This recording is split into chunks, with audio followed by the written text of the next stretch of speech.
Hello students. आज हम linear algebra के इस लेक्चर में सबसे पहले दो डेफिनेशंस हैं और उसके बाद हम कुछ थ्योरम्स करेंगे। तो लास्ट लेक्चर में हमने डेफिनेशन ऑफ बेसिस करा था। तो बेसिस का डेफिनेशन क्या था कि कोई भी अगर एक सेट है एस जिसमें कुछ वेक्टर्स होंगे, फाइनाइट वेक्टर्स v1 v2 ऐसे करके कुछ वेक्टर्स हैं, तो ये बेसिस कब बनेंगे वेक्टर स्पेस के? तो ये बेसिस तभी बनेंगे अगर अगर ये एस जो है वो वी को स्पैन कर दे। ठीक। और दूसरी चीज, ये जो एस है वो इंडिपेंडेंट होना चाहिए, लीनियर इंडिपेंडेंट। अगर ये दो कंडीशन सेटिस्फाई हो जाएं तो हम बोलते हैं कि this is basis for vector space V over field F. ये तो क्लियर हो गया होगा। उसके साथ हमने एक डेफिनेशन पढ़ी थी कि फाइनाइट डायमेंशनल वेक्टर सबस्पेस। तो फाइनाइट डायमेंशनल वेक्टर स्पेस तब होगा जब जो वेक्टर स्पेस वी है ओवर फील्ड एफ, इसको कोई फनाइट एस फनाइट सेट जो है एस मान लो, वो इसको जनरेट कर दे। इट मीन दैट इस एस से सारे के सारे इस एलिमेंट अगर जनरेट हो जाए, सारे एलिमेंट वी के बन जाए, तो हम बोलेंगे कि V is finite dimensional vector space, otherwise it is infinite. So ये तो कुछ डेफिनेशंस करी थी। तो आज डेफिनेशन है ऑर्डर्ड बेसिस क्या होता है। देखिए, तो फर्क बस इतना है कि जो बेसिस वी है, बेसिस एस है वेक्टर स्पेस वी का, ये जो वी है ये फाइनाइट डायमेंशनल होगा बस। अगर ये S finite dimensional vector space V का अगर बेसिस है, तो इस बेसिस को ही हम ऑर्डर्ड बेसिस बोलेंगे, नथिंग एल्स। ओके। वही डेफिनेशन, सेम बेसिस की डेफिनेशन है कि एक तो ये वी को स्पैन करेगा, span of linear span of S जो वी के बराबर आना चाहिए, और दूसरा एस जो वो लीनियर इंडिपेंडेंट होना चाहिए। ऑर्डर्ड क्यों जुड़ा? ऑर्डर्ड इसलिए जुड़ा क्योंकि वी जो है वो finitely dimensional finite dimensional vector space है, बस इतना फर्क है। ऑर्डर्ड बेसिस तब बोलेंगे अगर वी जो है वो फाइनाइटली या फाइनाइट डायमेंशनल वेक्टर स्पेस होगा। One more definition is very very important definition, coordinates of the vector relative to the basis. What this mean? It mean that अगर किसी वेक्टर के कोऑर्डिनेट्स हमें पता है, तो बेसिस चेंज करने से उसके कोऑर्डिनेट्स भी चेंज हो जाएंगे। तो हमारे पास ये हमने एक बेसिस ले लिया v1 v2 up to vm, ये एक बेसिस ले लिया, V N ordered basis of A V. जब ऑर्डर्ड बेसिस ऑफ वी लिख दिया, तो यहाँ पे लिखने की जरूरत नहीं है कि ये फाइनाइट डायमेंशनल है। ऑर्डर्ड बेसिस लिख दिया, it mean that V is finite dimensional vector space. And finite dimensional vector space means v can be generated by a finite set of vectors. Okay. तो अगर हम कोई v एक element vector space से लेते हैं और उस v को हम इनके लीनियर कॉम्बिनेशन में लिखें, ऑब्वियसली लिख ही सकते हैं क्योंकि ये बेसिस है, तो कोई भी एलिमेंट v का लेंगे तो उसको हम बेसिस के लीनियर कॉम्बिनेशन में लिख सकते हैं। तो ये जो स्केलर्स होंगे a1 a2 सो AM। हम जब इसको सॉल्व करेंगे तो ऑब्वियस है A1 A2 और AM की वैल्यूज हमें पता चल जाएगी, और ये A1 A2 AM ही इस एलिमेंट के कंपोनेंट होंगे with respect to this basis. Basis change करेंगे तो कंपोनेंट भी चेंज हो जाएंगे। तो इस बेसिस के रिलेटिव जो कंपोनेंट बनेंगे, कोऑर्डिनेट बनेंगे, यू कैन से कोऑर्डिनेट बनेंगे of this V will be this A1 A2 so VM। और इसको लिखेंगे कैसे? इस तरह से लिखेंगे, एलिमेंट लिखेंगे और उसके यहाँ पे रेक्टेंगल ब्रैकेट के नीचे सबस्क्रिप्ट में लिख देंगे बेसिस, एस से एस के रिस्पेक्ट टू ये। और यहाँ पे अगर हम बेसिस चेंज करेंगे, अगर बेसिस हम सपोज करो बेसिस S1 कोई और लेते हैं तो उसके अकॉर्डिंग कोई और कंपोनेंट बनेंगे, तो वो हम लिख देंगे यहाँ पे। ठीक, ऑब्वियस है अगर बेसिस चेंज करेंगे तो कंपोनेंट भी चेंज हो जाएंगे। तो I think you got the idea what this mean, coordinates of the vector relative to the basis. देखो हमें इसके कंपोनेंट पहले ही पता होंगे, लेकिन वो किस बेसिस के रिस्पेक्टिव लिखे हैं और हमें किस बेसिस के रिस्पेक्टिव चाहिए उनको हम, क्योंकि अदरवाइज ये V के कंपोनेंट हमें पता नहीं होंगे तो हम इसको फाइंड आउट ही नहीं कर पाएंगे। A1 A2 सो AM तभी फाइंड आउट होंगे जब हमें V के कंपोनेंट भी पता होंगे और V1 V2 ये जितने भी बेसिस के सब के कंपोनेंट पता होंगे, तभी हम इनको कंपेयर करेंगे और तभी A1 A2 up to AM के वैल्यूज निकलेगी, तभी हम उसको लिख सकेंगे कि ये इसके नए कंपोनेंट होंगे विस्पेक्ट टू दिस बेसिस। और पहले जो V के, अगर सपोज करो V हमारे पास V को मैं ले लेता हूँ RQ, ठीक, और इसके कंपोनेंट है मान लो कि 1,2,3। तो मैं अगर ये बोलूं ये बेसिस जो है, ये जो कंपोनेंट है, ये किसके रिस्पेक्टिव होंगे, तो definitely it will be standard basis के रिस्पेक्टिव। स्टैंडर्ड बेसिस में क्या होगा, 1,0,0, V2 0,1,0, V3 0,0,1, ये इसके रिस्पेक्टिव कंपोनेंट है, मैं ये मान सकता हूं इसको। लेकिन मेरे को इस V के कंपोनेंट चाहिए रिस्पेक्ट टू दिस बेसिस, तो क्या होंगे? So this is the way to find out the new coordinates of the V with respect to this basis. Now I think you got the idea what we mean it. Okay, now theorem. So this is again very important theorem, and this theorem is कि अगर हमारे पास एक ये basis है V1 V2 so Vn of a finite dimensional vector space, if only if every element of V of capital V can be uniquely expressed as the linear combination of V1 V2 so Vn। ये combination हमने बहुत बार लिखा है, पर इसमें फर्क क्या आया हमारे पास? फर्क ये आया कि एक तो फाइनाइट डिमेंशनल, ये वेक्टर स्पेस जो है वो फाइनाइट डिमेंशनल है, और दूसरा ये है कि यहाँ पे ये वर्ड यूज कर रहा है यूनिकली एक्सप्रेस्ड। तो ये बोलता है कि ये जो बेसिस है, ऑब्वियस है फाइनाइट है तो ये ऑर्डर्ड बेसिस भी हो गया एक तरह से।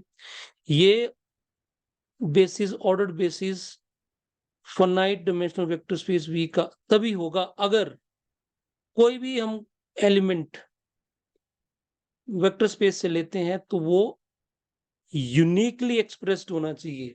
ऐसा नहीं है कि उसको हम अलग अलग तरह से लिख सकें, अलग अलग तरह से लिखेंगे तो फिर वो ऑर्डर्ड बेसिस नहीं होगी फाइनाइट डायमेंशनल वेक्टर स्पेस की। तो ये basis finite dimensional vector space का तभी होगा अगर हर कंपोनेंट को हम यूनिक एक ही तरह से लिख सकें, दो तरह से नहीं लिख सकें। यूनिकली का मतलब ये हुआ। तो देखते हैं इसका प्रूफ देखते हैं, उससे ज्यादा क्लैरिटी आएगी आपको। तो सबसे पहले हमें गिवन क्या है, हमें गिवन दिया है यहाँ पे कि V जो है वो हमारा बेसिस दिया हुआ है, V A basis of capital V over F. और हमने प्रूव करना है कि it is, we have to prove every element of capital V can be expressed as uniquely expressed as linear combination of V1 V2 which this we have to prove। okay student, अगर ये basis है इसका, तो it means that linear span of V जो होगा वो capital V के बराबर आएगा। पहली चीज तो ये क्लियर होगी, this is a by definition of, by definition of basis,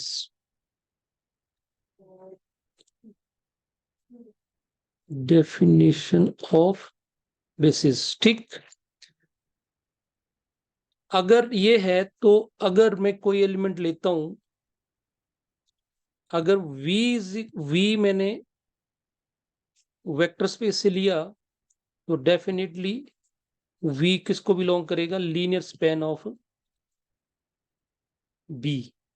और अगर ये v element linear span of v में जाएगा तो क्या करेगा linear span, linear span v को b के लीनियर कॉम्बिनेशन में लिख देगा। लीनियर स्पैन में तो लीनियर कॉम्बिनेशन ही होते हैं, तो this v can be represent as linear combination of element of b। b के एलिमेंट क्या है, v1 v2 so and so vn, so this way। और फॉर स्केलर, स्केलर को कौन से हो गए, alpha 1 alpha 2 so and so alpha n, and they are all belongs to capital F। तो ये तो यहाँ पे हमारे पास कॉम्बिनेशन में तो आ ही गया ये। ठीक, तो यही प्रूव करना था। अब चीज क्या बच गई, ये जो वर्ड यूनिकली लिखा है ये प्रूव करना पड़ेगा कि यूनिकली भी है, तो यहाँ पे यूनिकनेस प्रूव करेंगे। ठीक, तो if possible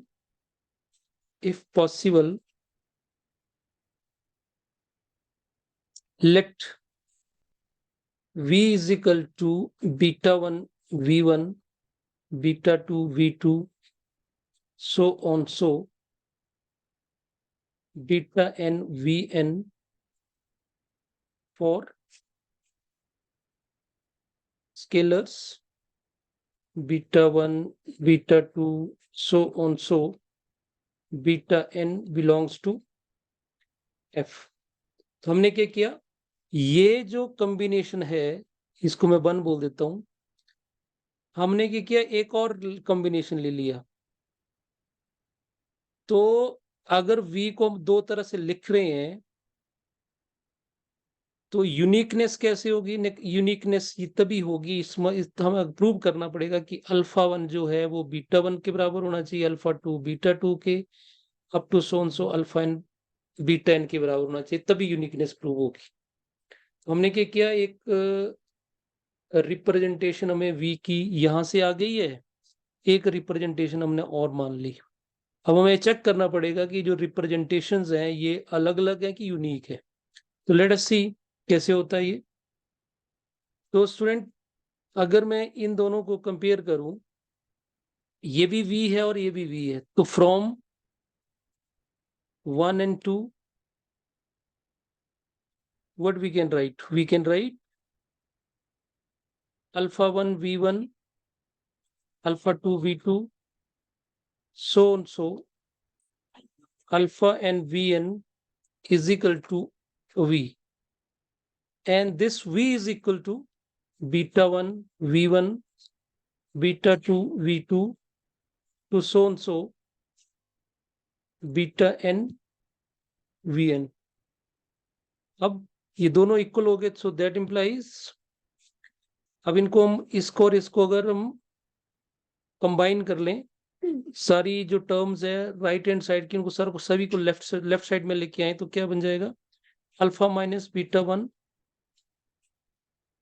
v1 plus alpha 2 minus beta 2 v2 plus so on so alpha n beta n vn equal to zero vector, ये बोल्ड होगा। ठीक, अब स्टूडेंट ये हमारे पास ये लीनियर कॉम्बिनेशन को जीरो के बराबर आ गया, और ये V1 V2 V3 up to Vn ये क्या बेसिस के एलिमेंट है। अगर ये बेसिस के हैं तो ये देखो हमने बेसिस लिखा था ना, ये दिस इज बेसिस। अगर ये बेसिस है तो ये सारे के सारे जो वेक्टर्स होंगे वो लीनियर इंडिपेंडेंट होंगे। तो बेसिस की दूसरी दूसरी देखो, दो बेसिस की दो कंडीशंस होती हैं, एक लीनियर इंडिपेंडेंट और दूसरा L V is equal to V. तो ये एक कंडीशन तो हम पहले यूज कर चुके हैं यहां पे, अब ये इंडिपेंडेंट वाली कंडीशन हम यहां पे यूज करेंगे। तो क्या लिखेंगे यहां पे, since V1 V2 so and so Vn is basis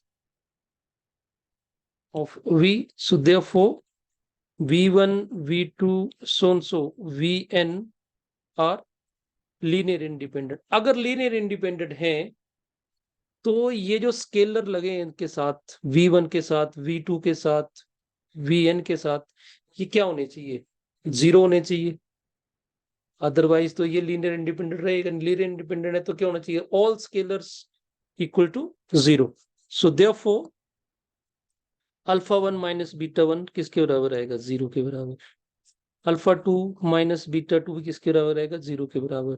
सो सारे सारे की जो भी इसके कोएफिशिएंट है वो इक्वल टू जीरो आएंगे। So what we get alpha one equal to beta one, alpha two equal to beta two, and so alpha N B N.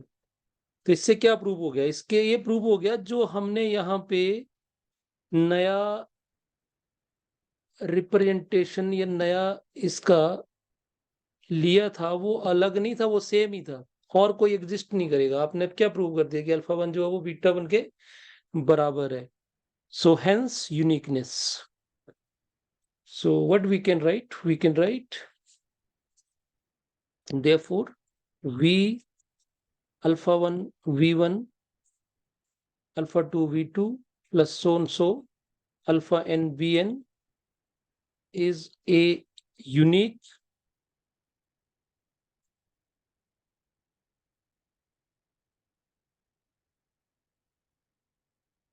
representation of v। ठीक, hence uniqueness।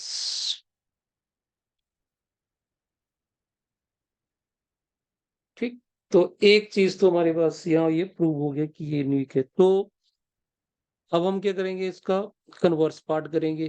अब हम क्या लेके चलेंगे कि every element of vector space V can be represented as uniquely expressed like this. So we have to prove that this is a basis of V। Converse में क्या करना है, कन्वर्स तो हमें गिवन क्या दिया है, late V belongs to vector space V uniquely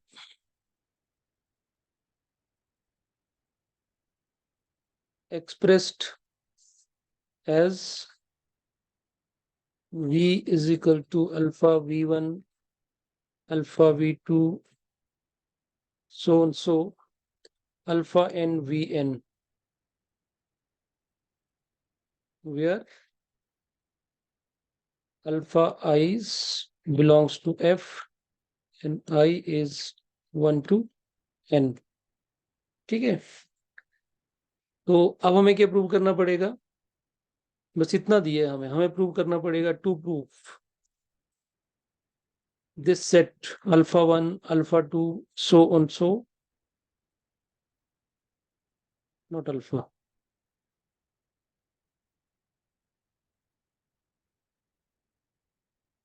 v1 v2 v2 v1 v2 so on so vn is a basis of v। That is क्या प्रूव करना पड़ेगा हमें प्रूव करना पड़ेगा पहली condition V is linear independent.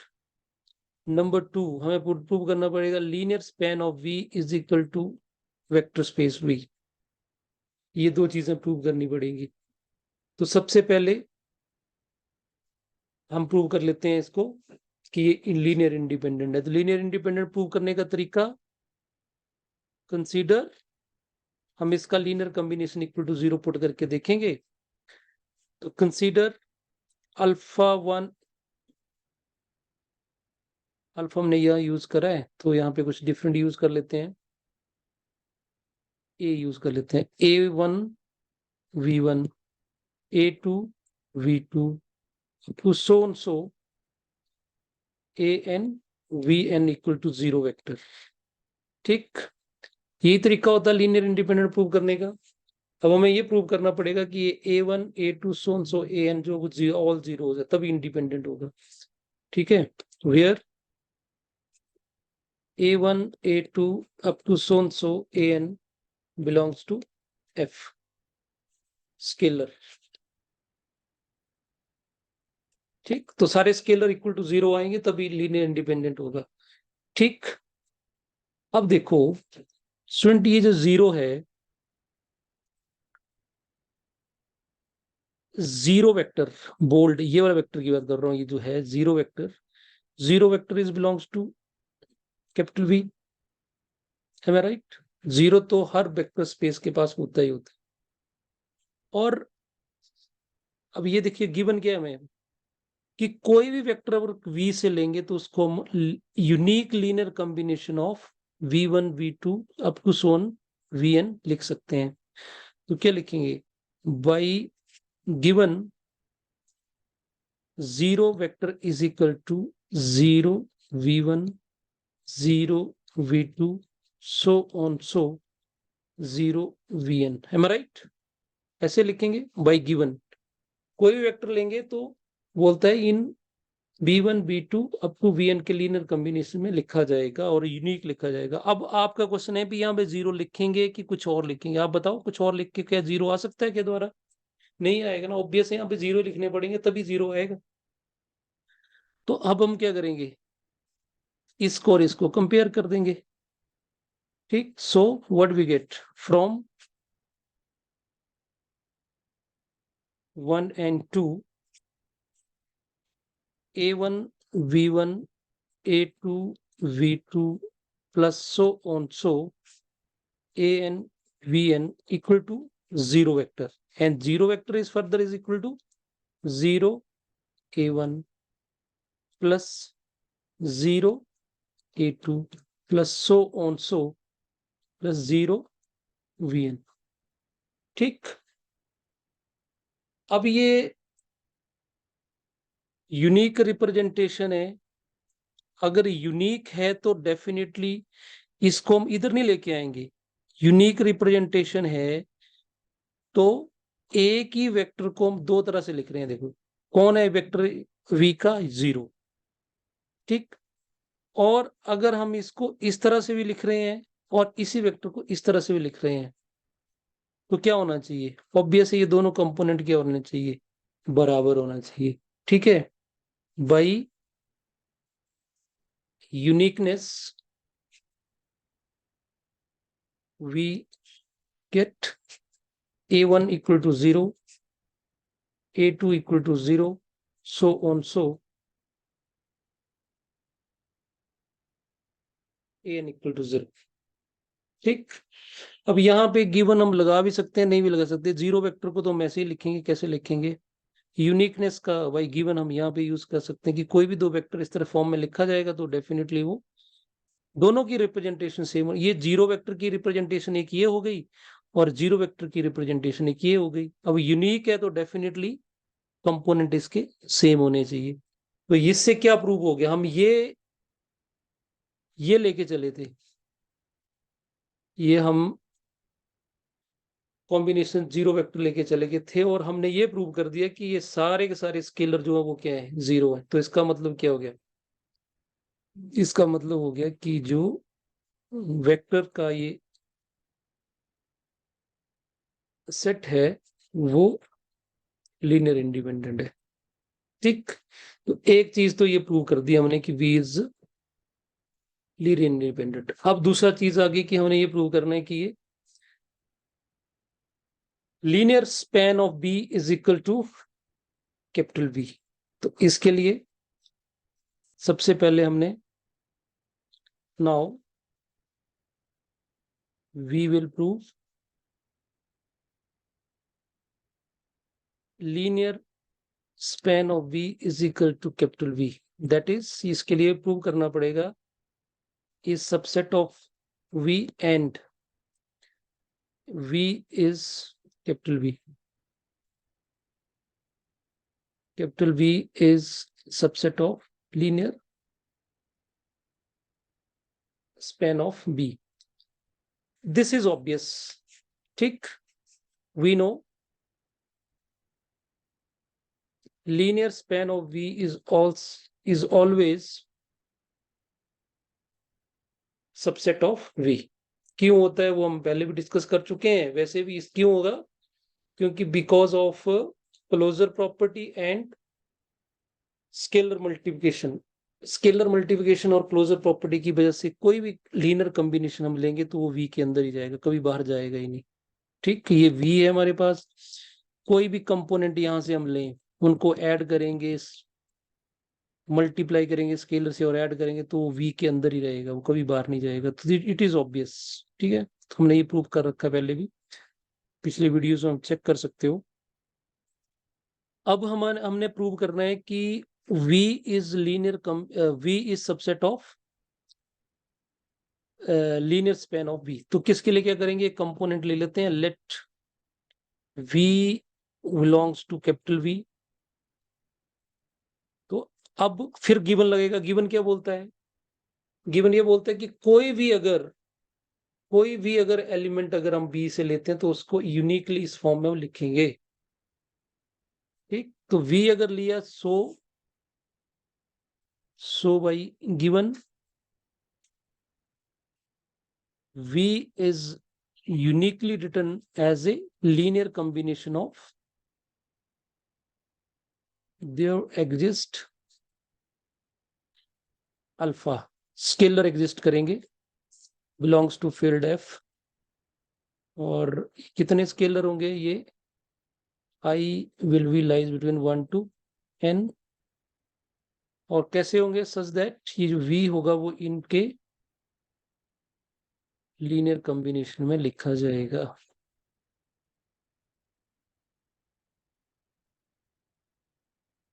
This way. लेकिन ये component किसके हैं, ये कंपोनेंट है B के, और ये B के कंपोनेंट का क्या है, लीनियर कॉम्बिनेशन है। It mean that this combination is belongs to linear span of B। तो हमने V कहां लिया था, V में, और V कहां पहुंच गया, V belongs to linear span of V। So it means that V is subset of linear span of V, hence proved। So I think you get this, we have proved that this V is basis of V। So I think this is enough for today। Next theorem हम करेंगे existence theorem, इसको next video में करेंगे। So thank you.